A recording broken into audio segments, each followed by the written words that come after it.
Audio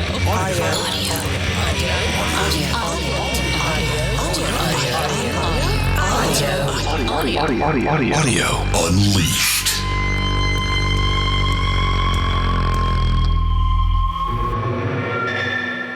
All right, let's make a podcast. Let's do it.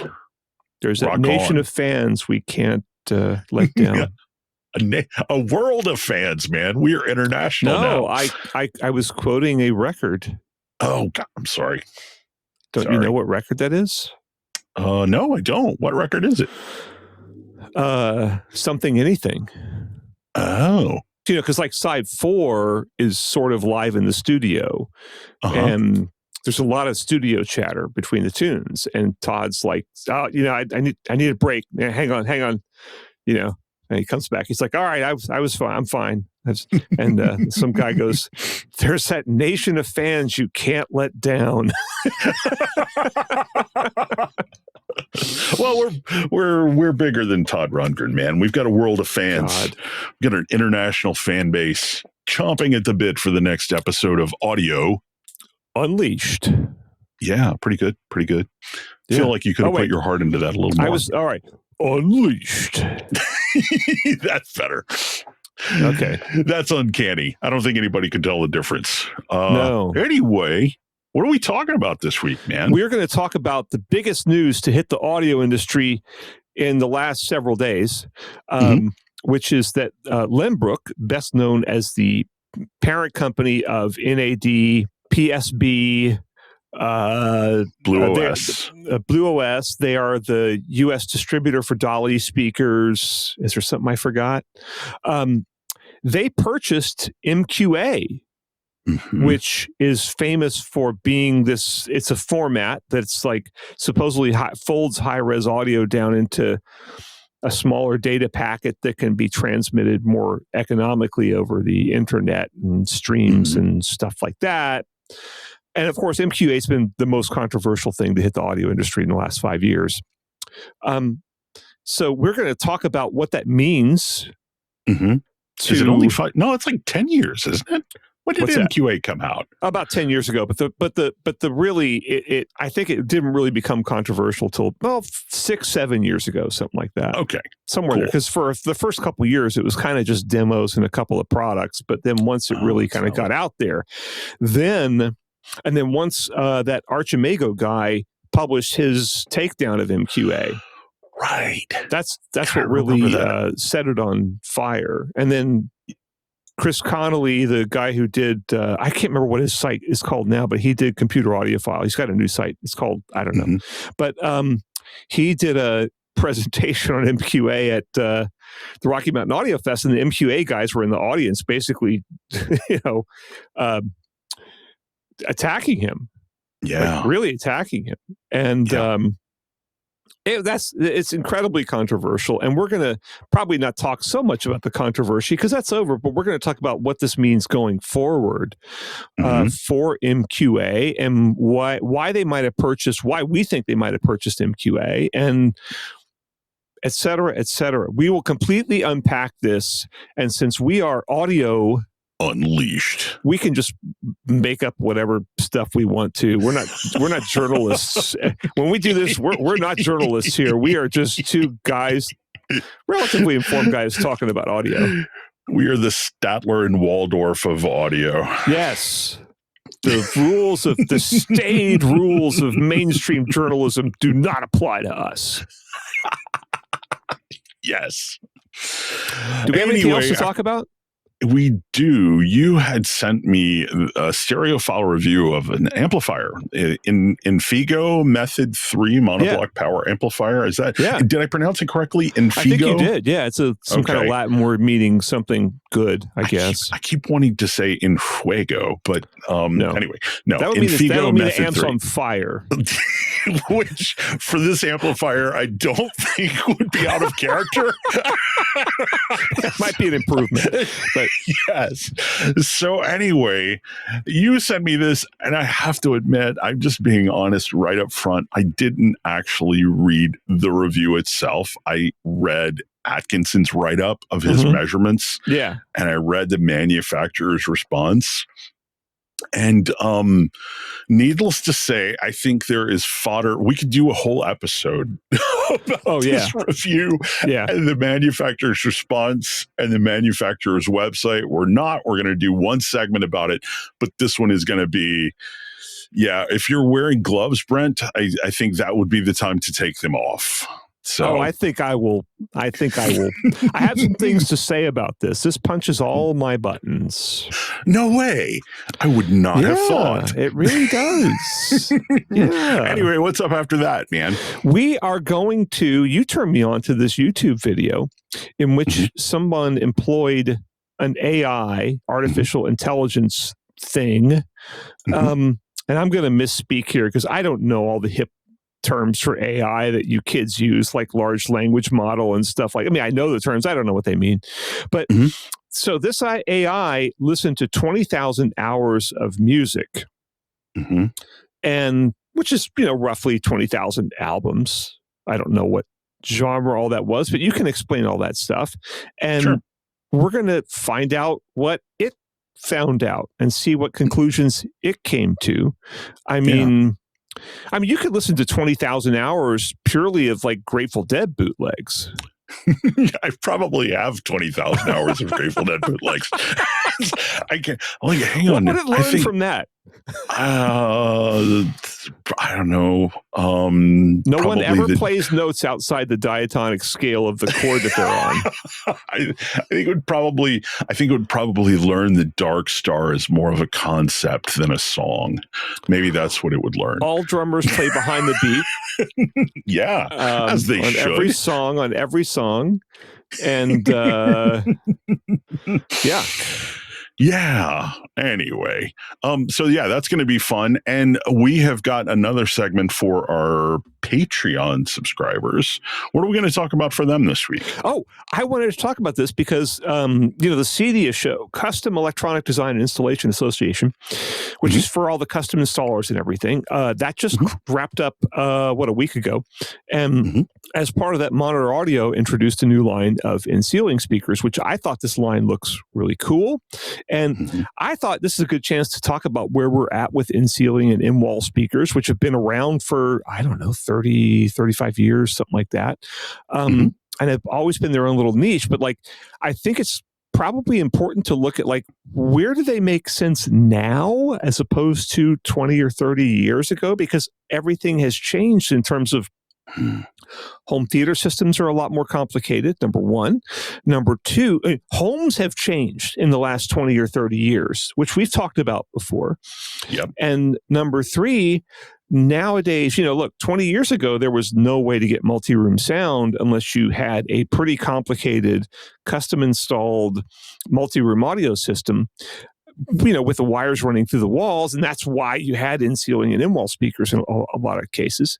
But now, of course, you can go get Sonos. You can go get, Google Chromecast stuff. You can get Apple AirPlay stuff. You can get all this stuff that lets you do a multi-room system with no professional intervention. And we're going to talk about why in-ceiling and in-wall speakers fit in 2023. Yeah. So before we get to any of that, I should tell people why they should care, why they should listen to you, Brent Butterworth. I've often called you my Yoda, but I'm thinking about it a lot lately. You're more like my Qui-Gon Jinn. Thank you. That's just what I was thinking. I'm serious. You're a little bit rebellious. You're a little bit unorthodox. You don't necessarily follow the rules, but at the end of the day, you're right. So, you have got a long and storied history. You ran Home Theater Magazine. You ran Home Entertainment Magazine. You've written for Sound and Vision. You've written for Audio Express. You've written for Audiophile Review. You've written for Home Theater Review. You're now with Wirecutter. So, needless to say, you've got a lot of experience. And if we're going to make an appeal to authority, I would say you're a pretty good one. Okay. Look, if you're going to have to do that, then I'm not your worst choice. So you, Dennis Berger, are a veteran audio writer of, I'd say, 25 years experience, somewhere in there. And, plucked from obscurity by me when I you were writing for DVD Angle, and then you started writing for me at Home Entertainment Magazine, and I realized how good you were, and I started giving you giant piles of work, and then other people realized how good you are and started giving you giant piles of work, and you still have giant piles of work for people like Soundstage, for Residential Systems, Cinelux. For years you were with Home Theater Review and did a giant pile of good work there, and probably some others I've forgotten. And also, you have a really great radio voice. Oh, thank you. So, can we not talk about me anymore? That makes me really uncomfortable. Let's talk about Lenbrook. Let's talk about MQA. Let's talk about Lenbrook and MQA. So, what happened? Well, we had talked in a previous episode about how MQA was in receivership, and basically, I can't remember exactly where I heard this, but I think I seem to remember what I heard was that one of the major investors in MQA basically wanted out so they could restructure and sell it. They were looking for somebody to sell it to. And I remember, I think it was Ted Green who was basically like, yeah, but who would buy it? Ted Green of strategy.com. That's STRATA-GEE. He is probably the most insightful journalist covering the custom installation thing, because he, like us, he's pretty much unleashed, and he will kind of say whatever he wants to say. And he also was like president of Onkyo and stuff, so he really knows his stuff. And anyway, he's always got the best take on the business angle, right? Exactly. There's nobody in his league in that regard. So yeah. But anyway, the answer to that question is Lenbrook. Lenbrook has purchased MQA, and I think it has led to a lot of speculation about why. You know? And Lenbrook, of course, says why. What did they say? Oh, did they? They said why. Of course they said why. They put out a press release. They did. They put out a press release. What did they say in the press release? Like, well, here's why we're doing this. I think the headline was about the patents and the codecs, right? I think that was sort of their main reason. Well, they already let's say they already have a set of PSP headphones that's using the SCL6 Bluetooth codec that MQA has created, which supposedly lets you get higher, I wouldn't say necessarily high res, but higher res audio out of a Bluetooth signal. And so I think since they already had that going on, apparently they liked it, or at least thought it would give them a sales angle. They decided to buy it. I don't know what they paid for it. I don't know. I don't think they would tell that. but since they're already using it, I guess they figured, hey, we've already invested in getting this into our headphones. Why not just buy the company, and we'll keep using it, and then we'll see where it goes after that. Yeah. But the licensing side of it, so they did keep the main licensing, director of licensing from MQA, whose name is Andy Dowell, and I actually worked with him at Dolby, 20 some odd years ago. He's a really great guy. He's absolutely hilarious dude, from England, and so there's still going to be a licensing effort going on, and they're going to try to license what intellectual property they have. But what did you think when you first read about this? What did you immediately think? I have to admit, my biggest reaction to it was sort of visceral and personal, just because I am unabashedly and unashamedly a Lenbrook fanboy. To the point where it's like I am in need of a new integrated amplifier. Mine is on the fritz, and it's too much trouble to get it repaired. So I'm buying an NAD just because I reviewed the NAD C3050 LE like a year ago, and that thing has been living rent free in my head ever since. I think the combination of NAD electronics and Blue OS as a platform really jibes with the way I want to interact with my system. And I think Blue OS is a better platform than Sonos. And I think if you look at sort of their new like Pulse M speaker, if that's the direction they're going with their speaker line for Blue OS, then I think I'm going to like it better as an ecosystem. So I'm a huge fan, but it's my instinct at first was disappointment. To see such an engineering driven company and a science driven company buy a codec and an ecosystem that I think is a little questionable in that regard. Sure. It hurts a little bit. I'm not going to lie to you. So, but that's just my personal feeling on the matter. In terms of licensing and in terms of a marketing angle, look, MQA has a passionate following. I mean, I know audiophiles who think like if it's not MQA, it sounds bad, right? Yeah. And so I think from that respect, I don't think it's going to be bad for NAD. I don't think it's going to be bad for Lenbrook as a whole. And I think them, sort of being able to put this stuff into their gear, into their ecosystem without having to license it from somebody else, probably a good thing for them. So so what do I think about this? It's complicated, man.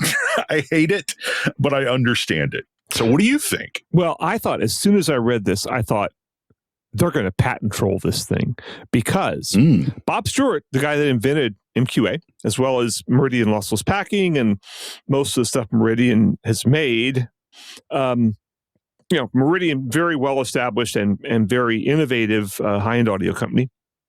Mm-hmm. Bob Stewart is, kind of a genius, and he's got, I don't know what the depth of his intellectual property is, but I do know it's deep.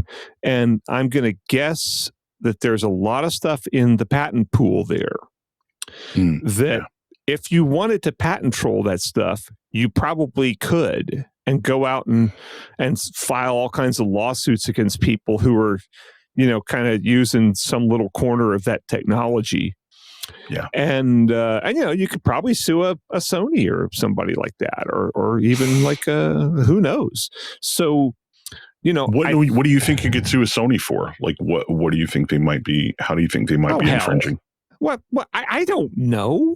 It's okay. not. It's not. I mean, hell, people. I remember I talked to Ken Pullman once, a very audio writer of many decades experience, who wrote probably the best in his book Principles of Digital Audio, which has been out since CD was launched, and it's like 2.5 inches thick. He has a really, really good chapter on perceptual coding, right? Which is MP3 and AAC and all this stuff. And I mentioned to him, I'm like, well, you understand this stuff. He's like, I don't understand it. What are you talking about? I'm like, yeah, but you wrote all this stuff. He's like, nobody really understands it all. Yeah, and it's tough. I can't say, tough. However, look, that's what patent trolls do. They don't need a good reason. They just need a reason. And then they threaten. Now, I don't think Lenbrook probably has the chops and experience to go do patent trolling, but there's people like that guy Nathan Myhrvold, who was one of the big engineers at Microsoft for years, basically kind of retired to become a patent troll. At least that's the way I see it, and a lot of other people see it that way too. And he basically bought up a whole ton of patents, and they just sue people. Patent trolls don't have a very good name because you could argue that you're enforcing a patent and it's legal and everything, but you're impeding innovation and you're just basically sort of what's the word I'm looking for? Is it parasite? Is that a good word? Oh yeah, I think it's parasitic. Yeah, yeah. It's now, would you accuse Sonos of being patent trolls? Because I mean, from my perspective, basically, if somebody says, "Hey, we're going to take music and basically make it where you can put it on 2 speakers in 2 different rooms," I think Sonos is like, "Let's figure out a way to sue." It seems to me. I mean, you know what? Hey, ask Ted Green. But he would have a much more intelligent opinion on this than I do, because I have not looked at those patents, and I know he has. He can probably recite them to you because he covered, was it Denon suing Sonos or Sonos suing Denon? Sonos sued Denon. I think they right? sued each other, maybe. Yeah, it went on forever. But Yeah. he covers this stuff, and he has the chops to do that. I really don't. But I don't. I'm going to guess Lenbrook's probably not going to do that because that's a big effort. And they make really good speakers and amplifiers and stuff, and they don't need to do that. But maybe they could. I mean, I don't know.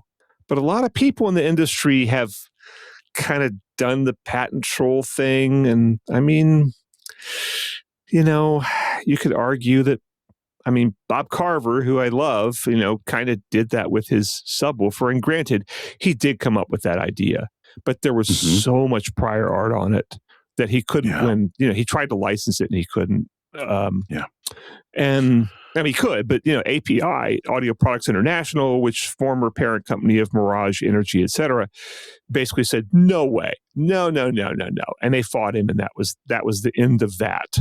So I kind of don't think Lenbrook's going to do that. I think they're going to basically take this, and I think they probably got a really good deal on it, and they thought, well, maybe we can make a run of this. But I wanted to point out there was an article I listed in our idea document, which is idea our board. Yeah, idea board, which is a super top secret document where we actually discuss what we're going to talk about here on the Audio Unleashed podcast. And I found an article by a guy named Jez Ford, who I've kind of seen his work a little bit, where he talked about SCL6 and all the other different kinds of codecs that are attempting to do something better than sort of a medium res rendition of the music. And he's talking about, hey, look, you know what, the bandwidth of Bluetooth is so limited that no one can get more than 1.5 megabits per second, which is roughly the data rate of CD, which 1.411 megabits per second is CD quality. And and even that's only if your phone is like in your hand and you're listening to the headphones right there. And I've used Sony. Sony has kind of the highest res offering that's in common use, which is LDAC. And, I've tried LDAC, and I actually do think it sounds good. I think at 660 kilobits per second, it actually does offer a notable improvement. But they have a 990 kilobit per second version, which I've never gotten to work, even with the phone like right there and the headphones on. Like, it works, but it's really glitchy, and it breaks up a lot. And to me, that's just silly, because it's like, wait a minute, you're saying you can hear all this extra resolution, but then you're suffering like it's like, how that's terrible. That's the extra resolution will maybe or maybe you can't hear it, but when you hear the audio signal going well, you can hear that. Yeah. So I think the whole thing is, I'm not a big believer in, look, Bluetooth can do, with AAC or whatever, it can do, 200 something, kilobits per second. And that is fine. I was about to bring up AAC actually. And I wonder, the reason I was going to bring it up, this is a little meandering, sorry, but, I'm an Apple fanboy, not in terms of desktop operating systems. I think OS X is terrible, but in terms of mobile devices, phones, tablets, things like that, I love Apple. I love AirPlay. I use it all the time, but I find a lot of hi-fi gear that has Bluetooth support, often they don't support AAC. They will do aptX instead, aptX HD, whatever. Rotel is one of the few brands that I can sort of reliably depend on to have AAC support in their hi-fi components, their integrated amps, things like that. And so what I'm wondering is that a licensing thing? Is it just that they don't want to license AAC in terms of their Bluetooth connectivity, or whoever they're buying their Bluetooth antenna from doesn't want to? And is it possible that SCL6 might be a fix for that. It might be something that will be a little more universally adopted, because like, look, Apple is never going to adopt aptX. They're just not, right? I wonder if maybe they could be conned into adopting SEL6, and maybe that would be a little more universal. So as Apple people aren't demoted to SBC every time we want to stream to our hi-fi. Okay, I don't know. Here's one thing. The likelihood of Apple licensing something is roughly equal to the likelihood of me listening to an Eagles album. It could happen. It's theoretically possible. Yeah. But it's highly unlikely, and I can't imagine the circumstances under which they could do that. And we've already talked about how, Apple didn't license AAC. AAC was originally, Fraunhofer, AT&T, Dolby, and Sony, so-called FADS group. And, but to get Apple to use AAC, they basically gave Apple a piece of the patent pool. So Apple is one of the 5 licensors now. They share the patent pool. So Apple not only got it for free, basically, I guess they have to pay some to the other licensors. I don't know the ins and outs of the deal, but Apple actually gets money from it. So if you are Joe Schmo and you have headphones that have AAC, you're paying money to Apple for technology they did not invent. But they use their power, which is really massive now. But that was even before the iPhone was invented. They were able to cut that deal. And so, although I'm sure the iPhone was in the works, and that's why the FADS group decided, let's get in on this. But what were we talking about? I'm reminded of an old. We were talking about trying to get consistently good Bluetooth for Apple people. I don't think Apple's going to license this, and probably not. Apple doesn't need to. Apple has no motivation to license this, and. So I don't think that's going to happen. And also Apple looks at a Lenbrook or something. It's kind of like, who?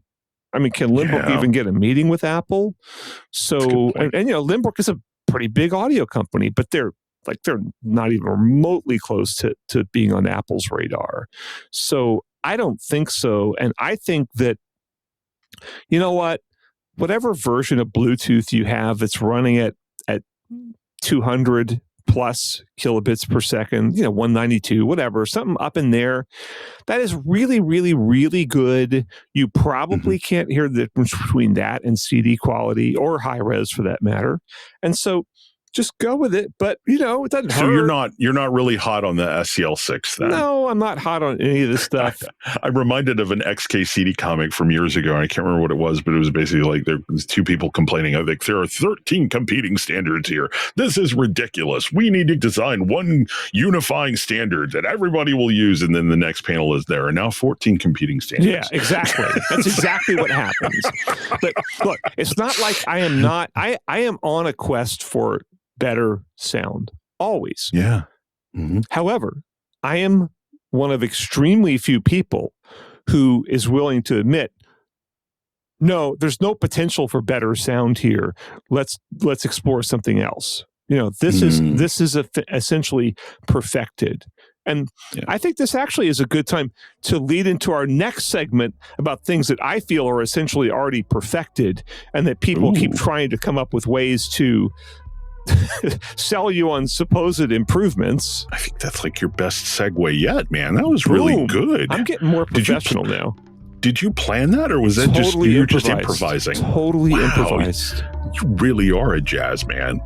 Yeah. All right. Well, let's take a break, powder our noses, get some water, listen to a little music, and we'll be right back, gang. Doo-doo-doo.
And we are back. This is Audio Unleashed, the podcast that's all about stuff we think is really stupid in audio. At least that's what it's about this segment.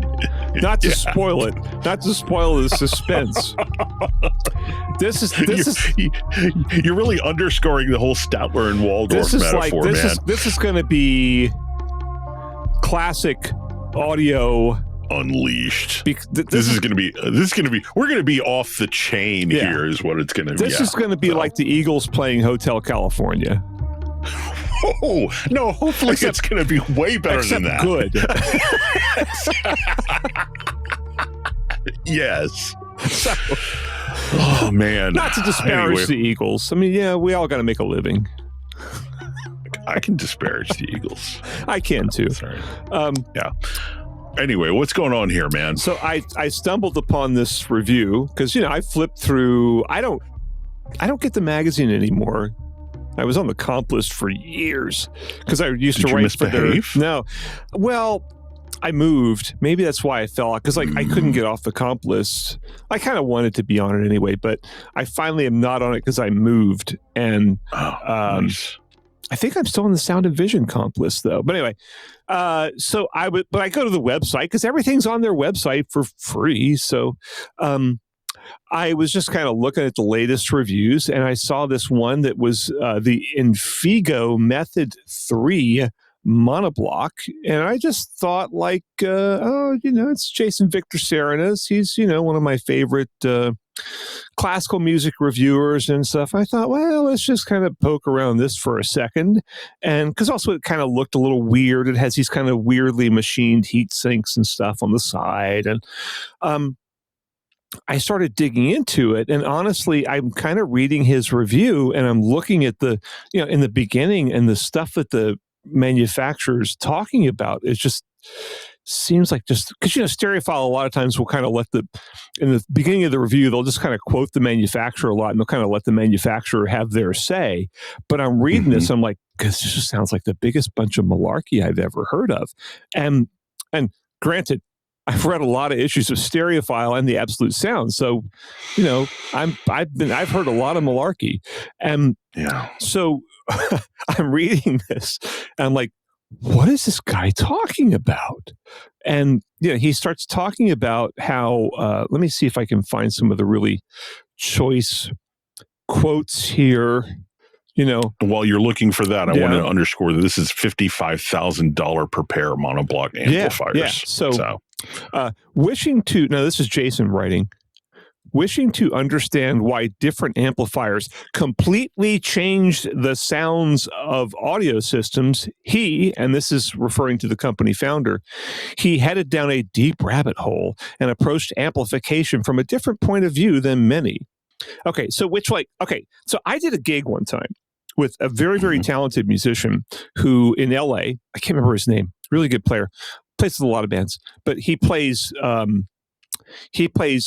trumpet and he plays violin. Okay. Now, when he goes from trumpet to violin, it completely changes his sound. I think we can safely say the difference between a trumpet and a violin, that's a pretty big difference. That's a complete change in sound. Now, the difference in two amplifiers, which you can't tell the difference between in an ABX test, blind ABX test, that does not completely change the sound. If an amplifier completely changes the sound, that's an extremely bad amplifier. Yeah. So I don't know if I fully agree with that, buddy. I completely change the sound, like makes a trumpet sound like a violin. Well, no. Okay, granted. Okay, I'll give you that. Or vice versa. But it's like, but it can't change the sound to a degree. But I reviewed a while back the Emotiva Bass X TA1 integrated amplifier. Mm-hmm. Really fantastic integrated amp. Sounds great. But when I'm trying to drive my big 3-way tower speakers with it, if I get loud, it starts to run out of bass energy. Okay, right? Sure. And it is simply a matter of not being able to give sufficient current. Right. Yeah. But at a normal, look, used within their normal limits, amplifiers do not completely change the sound. But it gets better, though. It gets better. May I read further? Sure. Okay, this is a quote from the guy. What's the guy's name? Hang on, I got to find his name. It is Hans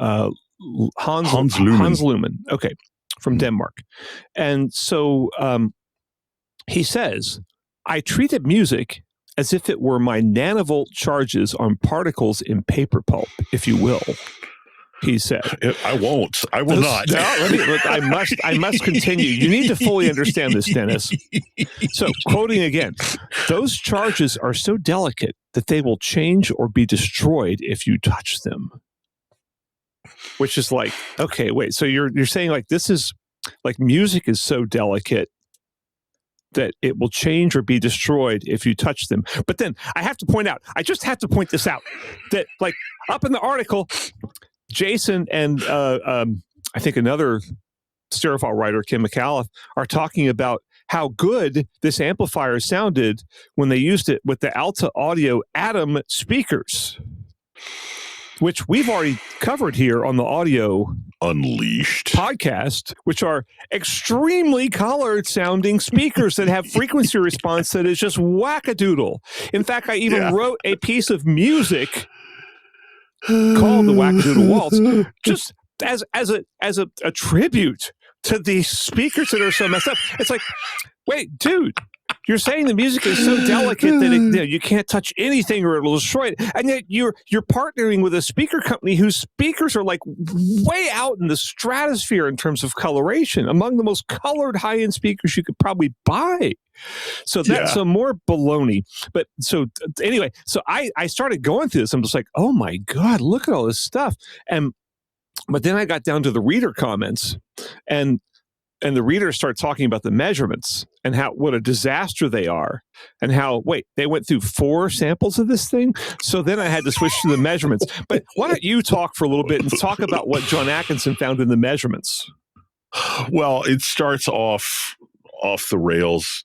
I mean, it's just from the very beginning, from the very first paragraph, he's preconditioning the amplifier 1/8 maximum power for 30 minutes. And at the end of that time, the right-hand heat sink was 101.8 degrees Fahrenheit, but the left-hand heat sink was at room temperature.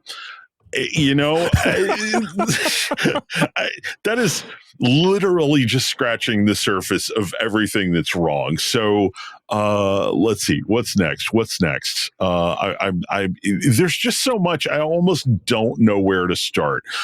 There were problems with the pins on the XLR plugs. I think one of the pins wasn't even connected, because on one of the sides. As we later find out, there was nothing to connect it to. Oh, right. Right. Oh, God. Oh, just a disaster. Now, I will say this.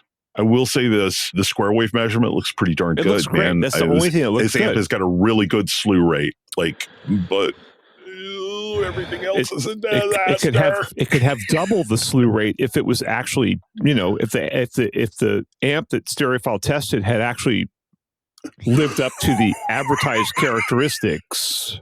Yeah. Because what they later find out is it's supposed to be a fully complementary balanced amplifier, right? With a separate circuit board for the positive and negative going halves of the signal. This is, this is the the Mercedes of amplifier designs. These, the very best amplifiers are fully complementary like this, fully balanced, 2 completely separate amp circuits. Well, not completely separate, but separate amps at separate mirror imaged amp circuits, because it doubles your slew rate. So you have higher, broader frequency response, all other things being equal. And it also, as with any balanced circuit like that, any noise that hits both of them automatically cancels itself out.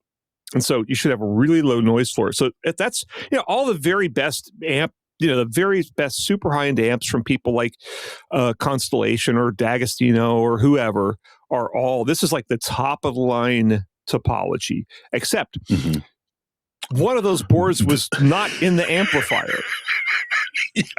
Yeah. And the guy is saying, well, I just had a few samples that I built for trade shows, and that's what I sent out. I was like, wait a minute. You're saying you have this, and you're demonstrating at trade shows and you don't have it. And yet people still think it sounds good. So Right. it's a trade show. Of course, people think it sounds good, even with the Alta Audio, Atom speakers that are just crazy coloration. It's still, look, anybody can walk into any audio show, any room in any audio show and say it sounds good. Yeah. That doesn't mean anything. I can put on a little Bluetooth speaker I've got here and go, that sounds good. Hey, that's not too bad. Sound comes out. I can still tell John Coltrane from, Itzhak Perlman. So, but also, I just noticed this. The Class A operation is, so this thing is a Class A B amp. Yeah. And its Class A operation is completely disabled. Right. Well, it's supposed to be, it's a floating bias amp. So that means, with Class AB, you have a bias so that the transistors, there's never a point where there's not in a full Class B amp, which I don't think really actually exists. I've never seen one. Yeah. The positive going signal transistors hand off the signal to the negative going transistors at when it reaches 0 volts. So you get a little glitch in there that's called crossover distortion. Yeah, which is very audible because it's very high in frequency, right? So it's not harmonic distortion that may well blend in with the music. This is like, it doesn't blend in at all. And so with a Class AB amp, you bias the transistors so that, the positive going transistor is still working a little bit as the signal goes down into negative, right? And then it eventually shuts off. Okay. So you don't hear it, so any distortion that you have is already, masked by the sound being loud.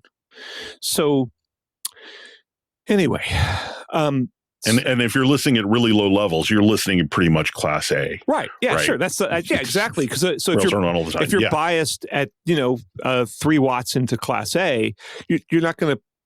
The transistors are never going to fully shut off. So great. Or Class A, they never shut off at all. They just run full blast all the time, and there is no crossover distortion.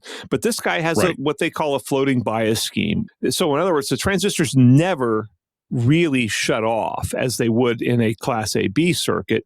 They just keep changing the bias to where the transistor never has to shut off, but it doesn't also chew up colossal amounts of power like a Class A amp does. And similar, they're actually, Jim Austin, the editor of Stereophile, did a full little sidebar on this that was really, really good. That was a good explanation of all these different things. And his approach was, hey, is this guy actually doing something different? And his conclusion at the end was, well, it seems pretty similar to a lot of stuff other people have done, but maybe. Yeah. The only thing is, show me evidence that any of these topologies is better than any of the other. Evidence in terms of a listening test. Yeah. Okay. Now, if you had, except this amp is kind of performing like a Class B, a full Class B amp that. Yeah. Or maybe even a Class C amp, which is used for radio frequency stuff, where all you care about is, for FM, where all you care about is the actual frequency itself. You don't care if there's crossover distortion because you're just, conveying a frequency. It's frequency modulated. Correct. But this is basically doing a pretty big crossover distortion glitch. Now, Jason Victor Serenis, the reviewer, didn't hear this. And in fact, he raved about the amp and talked about how great it was, which just goes to show you my rule I just talked about. Like, anybody can say anything sounds great. And it's an amp. Yeah. It's an appliance, man. I mean, it's like the differences in amp sound are minuscule, and it's very easy for anybody to say, oh, this amp sounds fantastic. Yeah. But I feel like we've pushed this jalopy up to the edge of the cliff. I want to push it over, and we're not going to Thelma and Louise it, are we? But we're not going to be in the car. We jumped out of the car, like James T. Kirk in the first Star Trek reboot movie, where he jumps out of the car. So I will never forgive him for that. It was a Corvette, yes. man. You don't do that to a Corvette. So, but I just want to. So this company Infigo has a philosophy page. That's probably always anytime somebody talks about philosophy in audio. That's pretty much a talk on a cereal box religion. Yeah, it's pretty much always a bad idea. But philosophy, and here's their main philosophy here is, it's all about the musical experience. Wait, how in the world is an amplifier? What does that have to do with the musical experience, Brent? Because music. this is revelatory, man. I know. Like, I never thought about that. That like this is about music. What? Yeah. Have they told audiophiles this? I don't think so. Man, we should go buy these amplifiers. I should go hawk my car. Actually, this is like way more expensive than my car. And buy one of these because I want to have a musical experience. But it's like, it's all about the musical experience. It's like, wow, nobody ever thought that up before. And but then they start saying, like, in analogy with building a high-performance race car, controlling speed is relatively easy. Controlling acceleration is more difficult, but automatically implies perfect control of speed. Now, I don't know anything about cars. You know a lot about cars. Can you explain that to me? All right. No, I cannot. I don't know what he's talking about. Can't. But then, but the next paragraph I can explain. In music reproduction, controlling the frequency response is like controlling speed. Controlling phase of a signal is like controlling acceleration. I don't understand that statement at all because, first of all, as I think we've discussed at some point in our podcasting career, frequency response and phase are linked. When you do a frequency response measurement with in any gear I know of, you can derive a phase response from that. And when you do an impulse response measurement, which is phase, you can derive frequency response from that. They are interchangeable. It's on my Clio analyzer. There's a little button. You can go ding, ding, ding, ding, ding, ding, ding, right? Back and forth. Yeah. So I have a saying, and there are times, phase is important to consider. And, there are times when phase inaccuracies can be a problem. But my attitude is, they say in politics, patriotism is the last refuge of a scoundrel. And I think that in audio, quite often, not always, but quite often, phase is the last refuge, not necessarily of a scoundrel, but of someone who's just making a bunch of crap up. Yeah. Which you could say is a scoundrel, but I think it's more like just people just not knowing what they're talking about and just pontificating about a bunch of nonsense. But this is beautiful. In our philosophy, our brain needs to have the freedom of selecting the information we focus on. Wow, I got to buy these amps because my brain is completely. I'm unable to focus on anything. I just have to take in all the information around me, and it's a miracle that I can even stay on this podcast for an hour and not focus on. I don't know. It's raining outside, and probably my dog wants to go play, and I don't know what, but my brain just can't focus. So, Dennis, I have to go. Yeah. Okay. I mean, it's just like, this is just so stupid.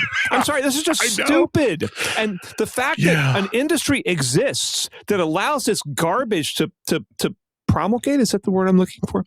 I think so. Yeah. That permits this garbage and even embraces it. It's like reviewers should look at this and go, dude, that's just like the stupidest crap I've ever heard of. Can you actually give me a viable pitch for your product as opposed to all this nonsense? Here's their viable pitch. One of the leading thoughts in all of our designs has been to keep the natural musical relationship between music and signal intact. This may seem logical and trivial, but it's far from that. There you go. That explains everything, man. Yeah. And then you put it through Alta Audio Atom speakers, and it all goes to hell. Let's go get a drink of water and cool off, buddy. Let's do that. We have much more to talk about. All right. We'll be back in a minute.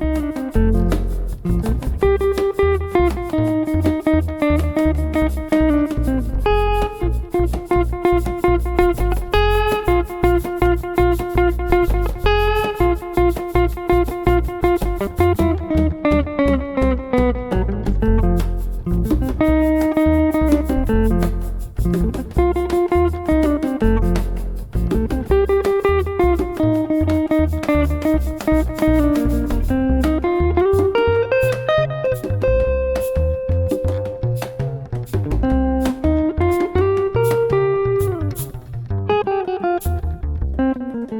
welcome back to Audio Unleashed.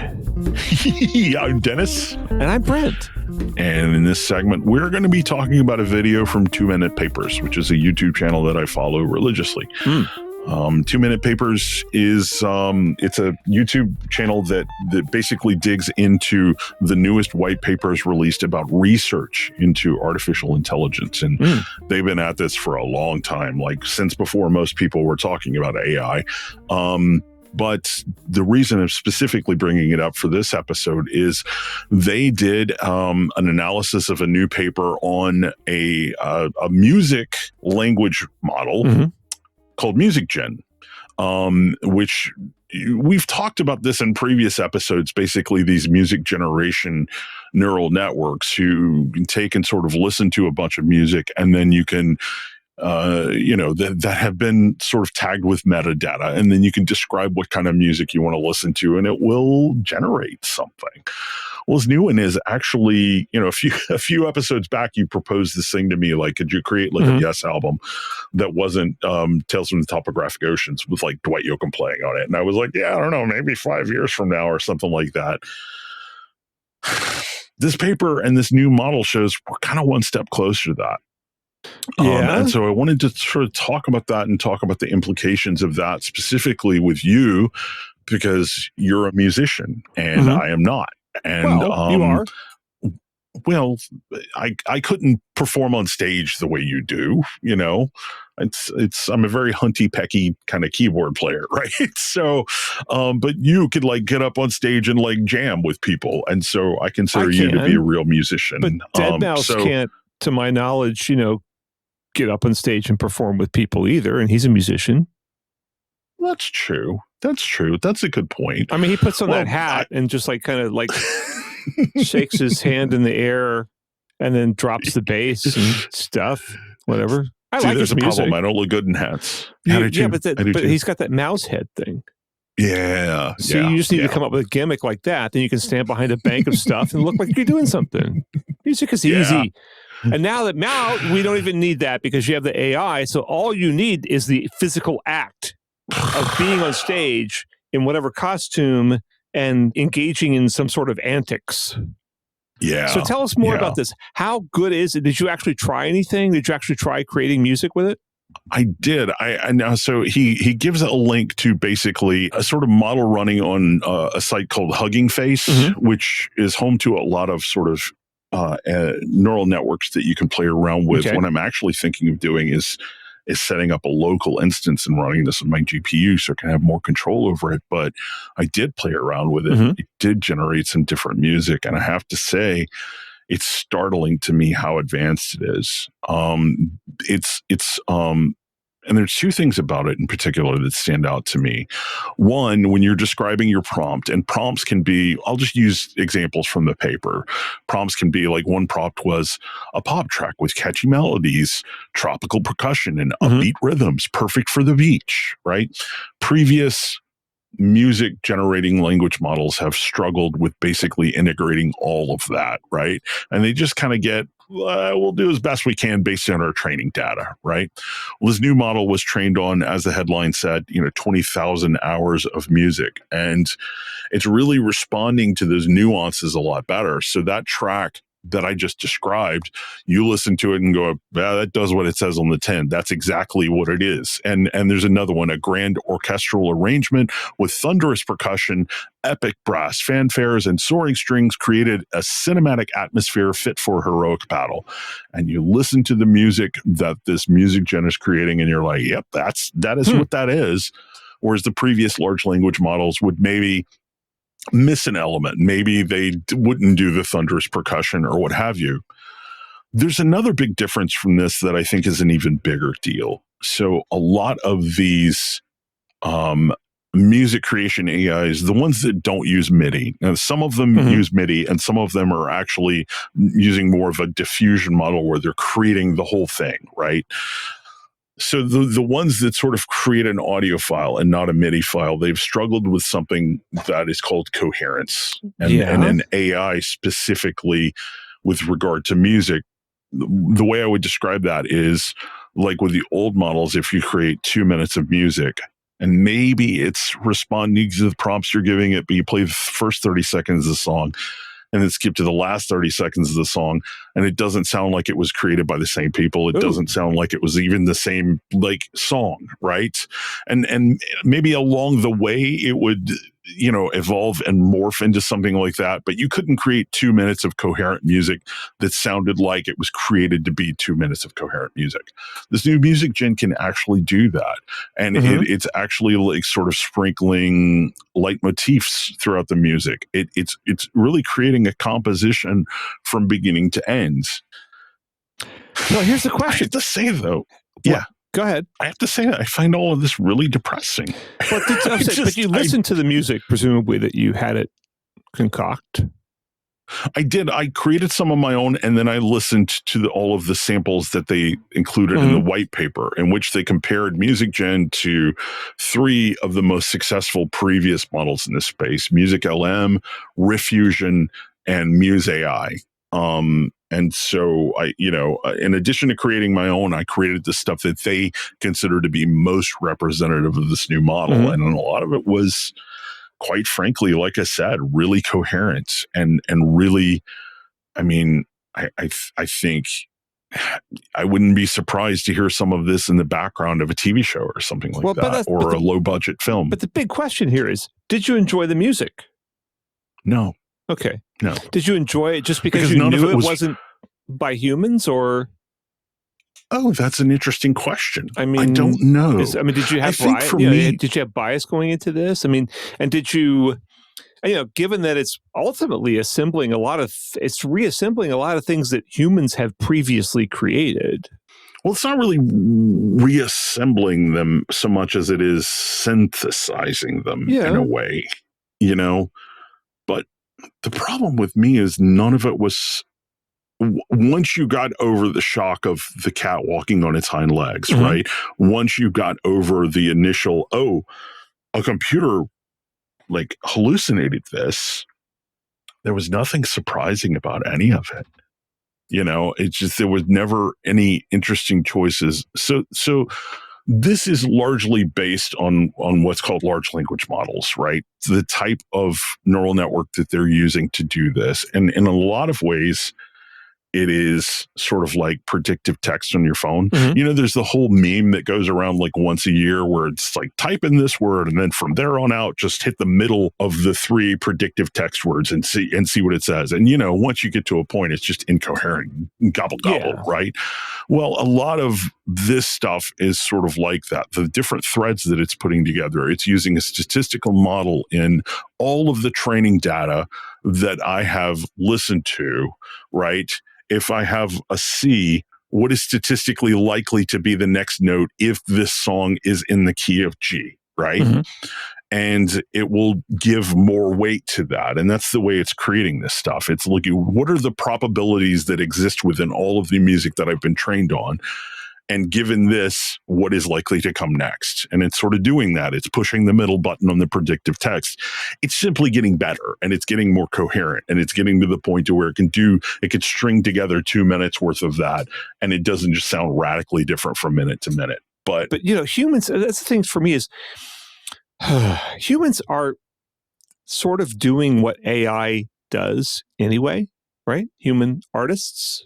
You know, human artists are all taking ideas from art that came before and mixing them with a little bit of other stuff and coming up with something hopefully new, but in very few cases is it really all that new.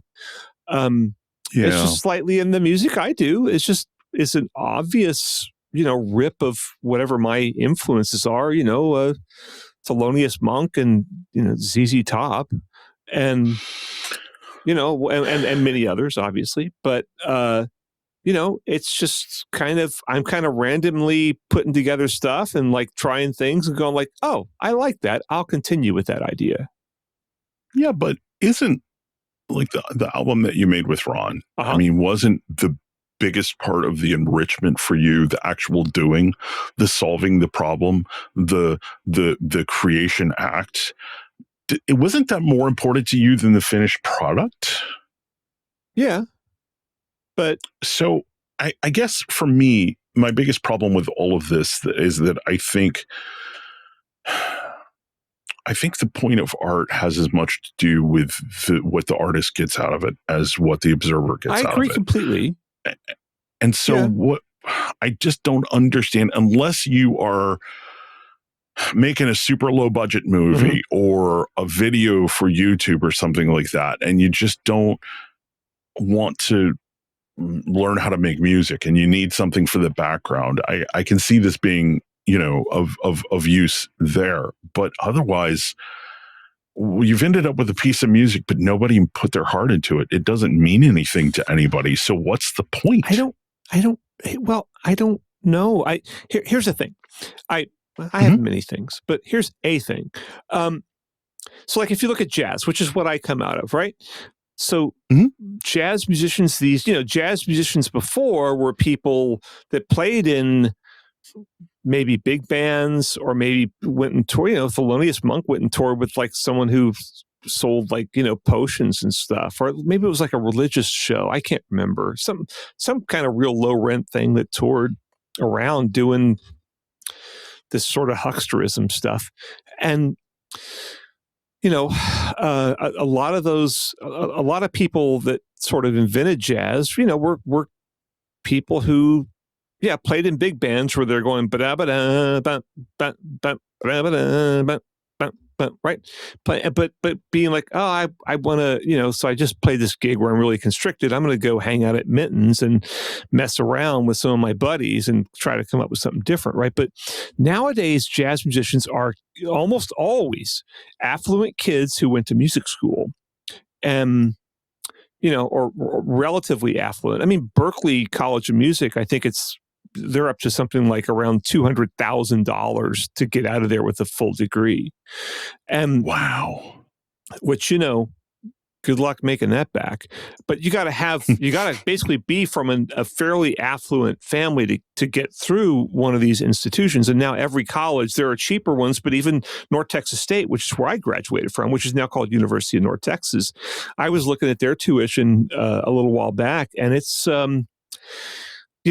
full boat there to with all your fees and everything, with room and board and all that kind of stuff, it's like about $100,000 for 4 years. And so, I mean, college is an affluent thing, and jazz is basically tied into this education thing. But you listen to these kids play, and very few of them, if any, kind of have really come up with something new. I mean, I like Julian Lage, but, who was a guitar player. He was a child prodigy. He's like 30 something now, and he's playing with everybody. But, ultimately, he's a good player, but he's done like one album that I really loved. And on that album, he sounds like young Larry Coryell, who was a famous fusion guitar player from the late 60s, early 70s.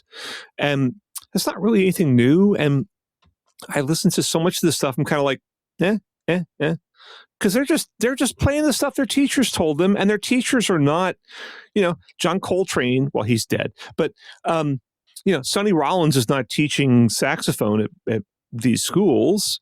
Their teachers are like competent players, and they're cranking out other competent players. They're not cranking out another Sonny Rollins, and Sonny Rollins didn't come from I mean, even like Miles went to Juilliard, Miles Davis, but he didn't become Miles Davis from being at Juilliard. He became Miles Davis from hanging out with a lot of musicians from a lot of different disciplines and genres.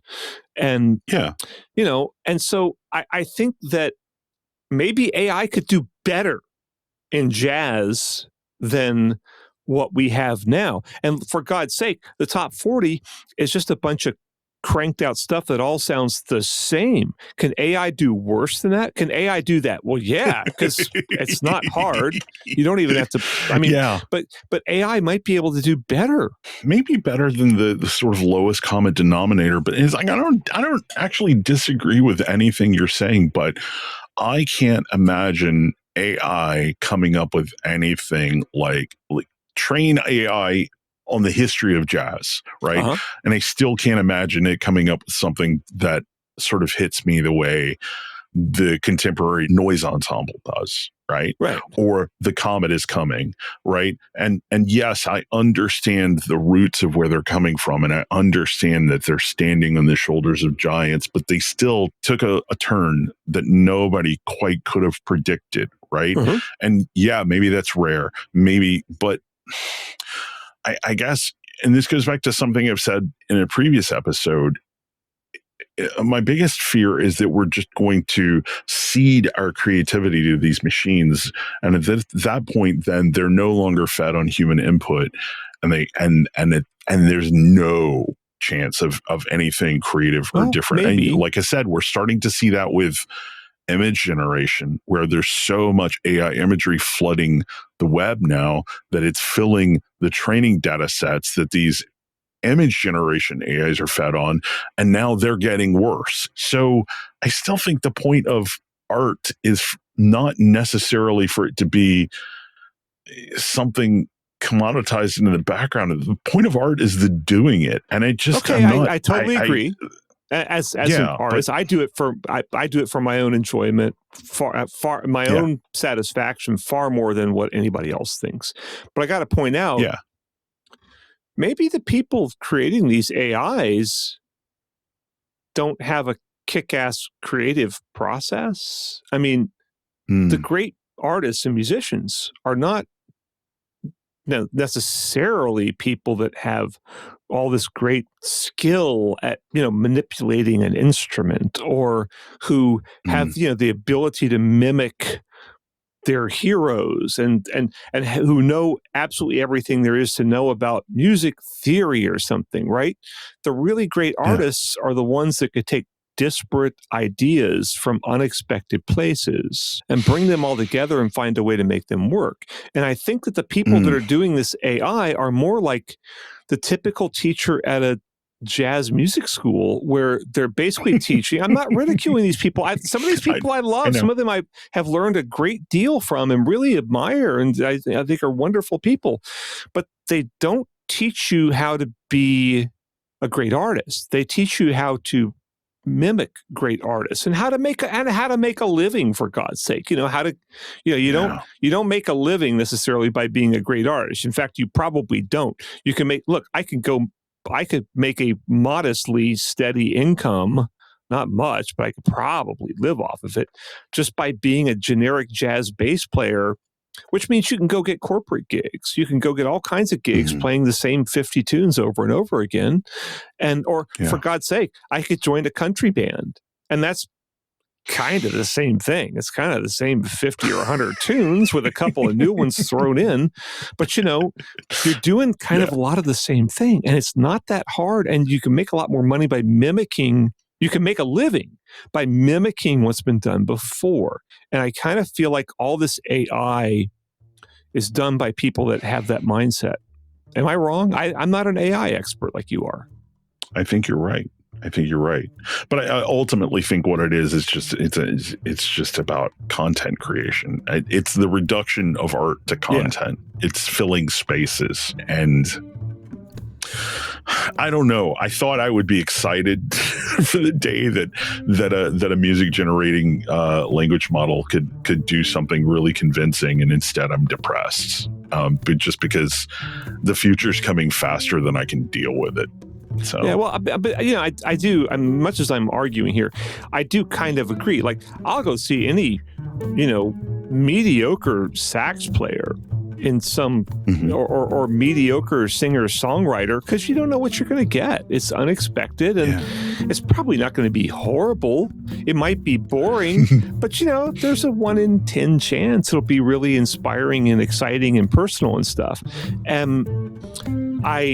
You just described a Grateful Dead concert. Oh, F. I know exactly what's going to happen at a Grateful Dead. People do not go to a Grateful Dead concert expecting the unexpected. No, they kind of do, man. I mean, why do you think I've got 90 gigabytes of Grateful Dead bootlegs? It's because every once in a while, there's just this weird spark and everything hits on all cylinders. All right. And it's like, holy crap, I've never heard anything like that in my life. And then, it goes back to the Grateful Dead again, One thing, and those are the moments that you listen for. Well, you're not going to hear a tritone substitution in any of those 20,000 hours of recording. They haven't figured that one out yet. Oh, anyway, man, let's wrap this up. Let's do some credits. Yeah. Okay. So, we should say this is a Butterburger production. It is. I'm not allowing you to change the name again this week. Okay. I'm taking the reins on that one because every time you say it, you say something different. Yeah. Okay. So. All right. That's fine. And the music. Yeah. I think the first cut will be. Mm-hmm. You're going to get that one, the new one together. I think so. I've got some ideas that I want to do. The first cut will be by the Butterburger house band, and the second cut will probably be from the extensive Brent Butterworth archive. If there's a saxophone player on it, it's probably Ron Seiger. Cool. But we'll put it in the show notes if it's not. Absolutely. I'm going to be editing this one. It's my turn. Mixing, mastering, editing, all of that good stuff. So, do we have anything else we need to cover? No, we should say goodbye. And we should also say for our Patreon subscribers, we have another segment coming up, so stay tuned. Absolutely. And for everybody else, thank you so much. Don't forget to like and subscribe, review us on iTunes, share us with your parole officer, and we'll see you in a couple of weeks. Thanks, everybody. Bye. Hey, thanks for sticking around to the end. If you liked what you heard and wish there'd been a little bit more of it, we got some good news for you. Indeed, we do. If you check out patreon.com/Audio Unleashed, all one word, you can get new episodes a little earlier than everybody else. And sometimes it's like a day or two early. Sometimes it's nearly a week. We never really know until we start editing. But the big plus is that you get extended cuts of every episode. And usually that's going to mean a whole extra segment that's about maybe a geekier topic or something that's a little more personal to us or something that's just going to really appeal to the hardcore Audio Unleashed listener. Yeah, what it boils down to is if you're somebody who would support Audio Unleashed on Patreon, we're going to make sure the bonuses to every episode are really aimed straight at your interests. Yeah, and so if you want to hear these segments, you can subscribe to our Patreon for $3 a month, which is less than I spend every single day on my cup of coffee when I go to Starbucks to write my boring articles. Yeah. One more time with that URL, that's patreon.com/Audio Unleashed. Or Audio Unleashed. Yeah. Thanks. Thanks, everybody.